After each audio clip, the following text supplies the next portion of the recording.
Happy December. Now what we have here today is actually a description of a piece of software we've been using alongside IBM for the last 2 weeks to produce a chatbot. Hello, I'm Josh and this is C.H.A.D. C.H.A.D is an acronym for Computer Housed Artificial Discusser. Now we chose the name C.H.A.D because stereotypically it's portrayed in media mainly as like a not very intelligent American person. So we thought if we could take that name and make an intelligent program out of it, it may give a positive spin on the name.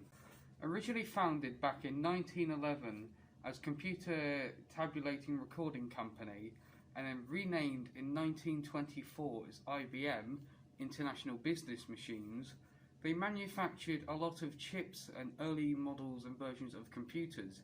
They are the biggest computer manufacturing company in the world, I believe, and are one of the main reasons behind the fact that we have personal computers in our homes and in our education institutions. Now they're also the creators of the Watson AI tool, which we use to make C.H.A.D, and it's a piece of online software that you can use to make a chatbot to do a variety of things, but the one we have been tasked to make is a recycle bot.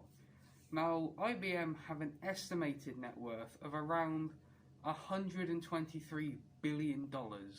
I think roughly with today's exchange rate that's about 102.4 billion Great British pounds. Now the task we were given by IBM was to create a chatbot of our own with their Watson Assistant software.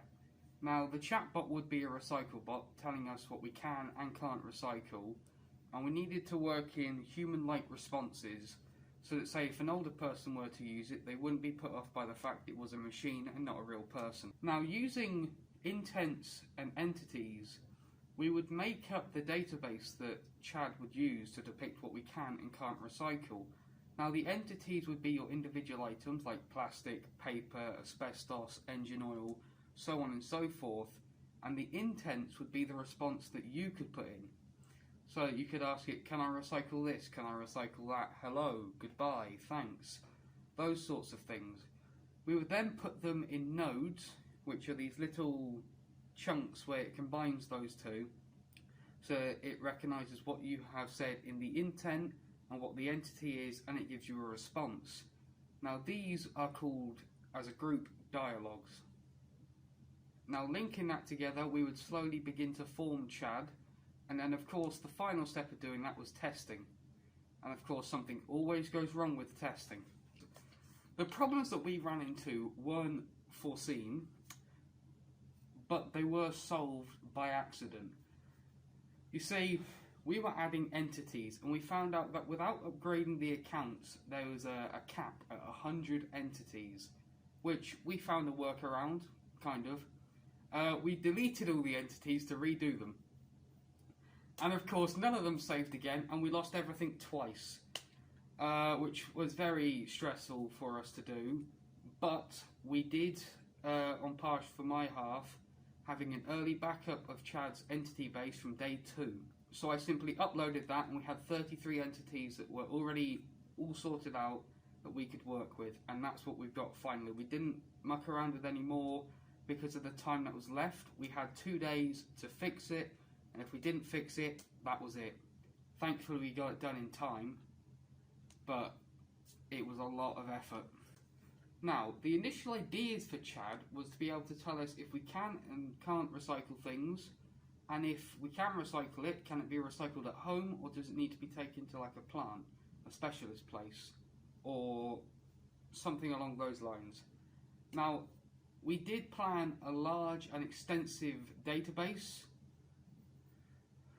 The person who helped us or talked to us about the Watson software at IBM had over 350 entities. I originally planned to have 356, which is one more than he did, but as the 100 limit cap, and I realised that time would not allow that, what would have been nice was sacrificed for what was possible. We did want it to play audio. It can play audio. It's a clip from the song Can You Feel My Heart. It's used in the meme with the Giga C.H.A.D meme, which we've used as the icon of C.H.A.D, as it shares the same name. So it is copyrighted, but if we were to release it to the public, we would remove that due to rights issues. But it doesn't play automatically, you have to manually click it.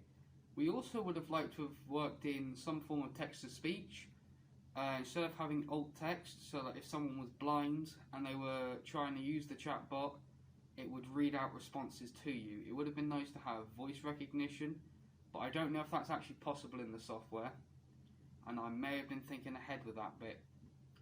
But it would have been nice to have that inclusivity for people with disabilities of that kind. Now, what was achieved? C.H.A.D can tell us if 33 individual entities can be recycled at home, at a specialist place, or not at all, which is better than none. And it knows the difference between these 33 entities. It didn't at the start, it kept mixing up asbestos, paper and plastic, those sorts of things. Then it was registering everything as aluminium, but that was solved with a simple change of the wording. Some of the entity values got a bit mixed. It can also tell us why and when it was created. We don't know how to work in a time counter. If we did, we would have it count the days that's gone by since it was created to tell us its artificial birthday. And it can also display mine and Charlie's name when you ask it, who are your creators? Also, if you want to see more type of content like this, subscribe to the channel, because I'm going to eventually be making more videos on things I've been making at college, as more and more bigger projects are being done.